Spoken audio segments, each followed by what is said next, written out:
Avec des observateurs qui pensent à contre-courant. Christian Rioux est avec nous. Alors là, Christian, on va mettre des gants blancs jusqu'au coude. Nous allons marcher sur des œufs délicatement.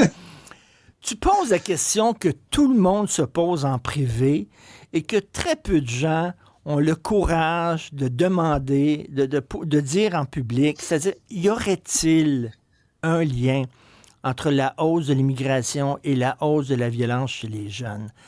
C'est très tabou, ça. C'est tabou, mais c'est vrai. Qu'est-ce que tu veux que je fasse? Moi, je suis pas curé, je suis pas ambassadeur, je suis pas politicien, je suis journaliste. Donc, je suis obligé de m'en tenir aux faits.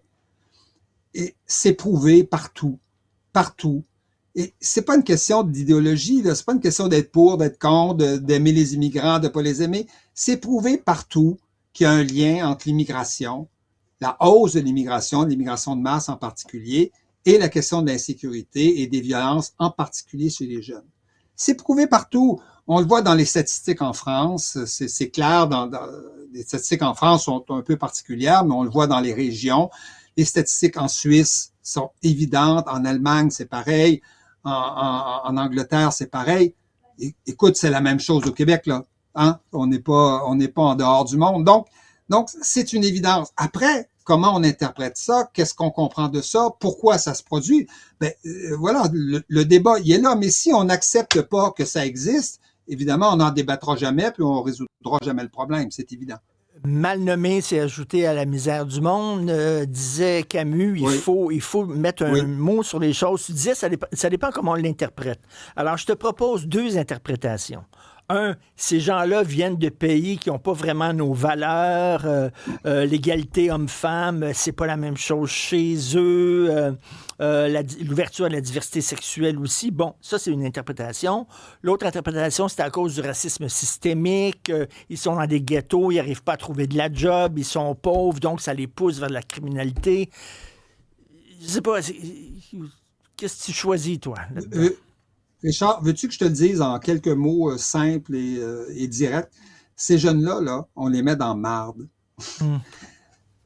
En fabriquant de l'immigration de masse, ces gens, on pense que on va résoudre des problèmes d'emploi, on va résoudre certains problèmes immédiats, mais on crée des problèmes à long terme.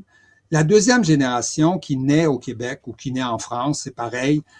Elle se retrouve dans marde, justement. Elle se retrouve un peu écartelée entre la culture de ses parents, la culture du pays d'origine et la culture du pays d'accueil. Elle a les codes de ni l'un ni l'autre.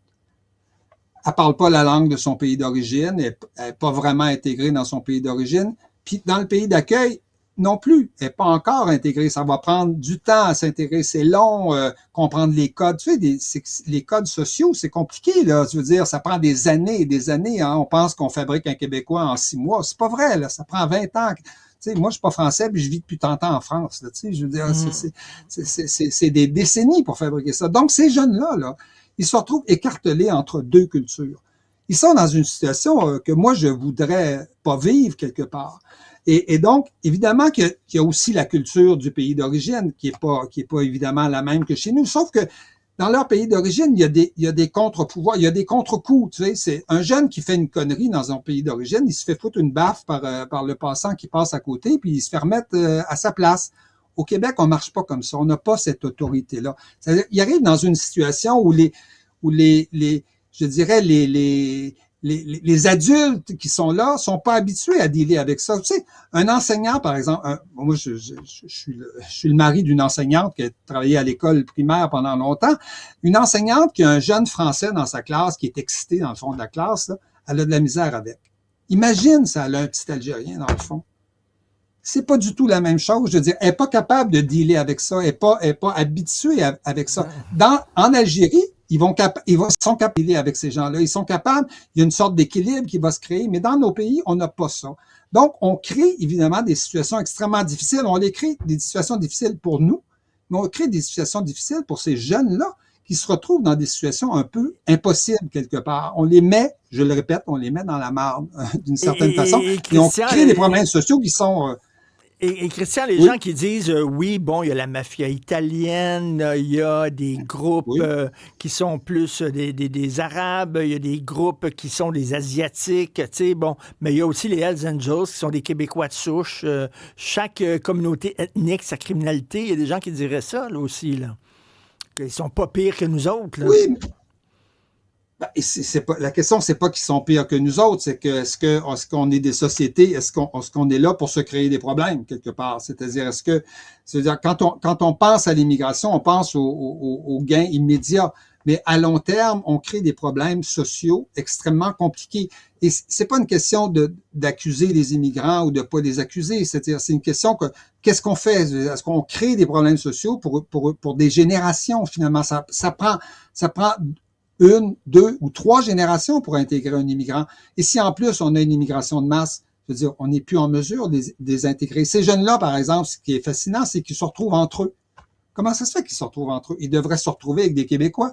Ils ne devraient pas pouvoir se retrouver entre eux. Comme on a une immigration de masse, ben, on crée des difficultés d'intégration. Ça va être très, très long de les intégrer. Or, il va falloir un jour qu'ils s'intègrent. C'est-à-dire, quand on immigre quelque part, il faut s'intégrer. Je veux dire, il va falloir...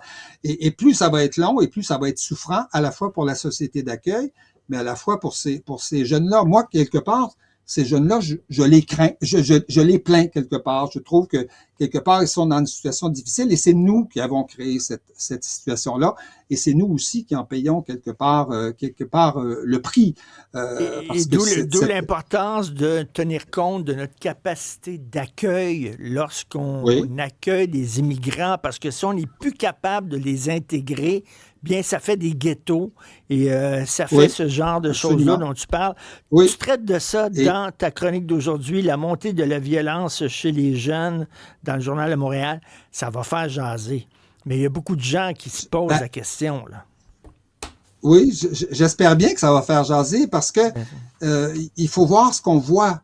Tu sais, on n'est pas là quand on est journaliste pour faire plaisir à quelqu'un, pour faire plaisir à l'audience, pour essayer de dire les choses qui sont acceptables. On est là pour dire ce qu'on voit. Et moi, depuis 30 ans, c'est ce que je vois en France, c'est ce que je vois arriver au Québec. Cette difficulté-là d'intégrer l'immigration de masse, moi, je l'ai vu en France. Combien de jeunes comme ça j'ai interviewé? Des dizaines et des dizaines. Et je les vois arriver au Québec et c'est la même chose. On est en train de créer le même problème. Merci À un moment beaucoup. donné, faut accepter la réalité. Merci beaucoup de mettre les mots sur la réalité. Merci, Christian Rioux. Bon week-end. Salut. Merci.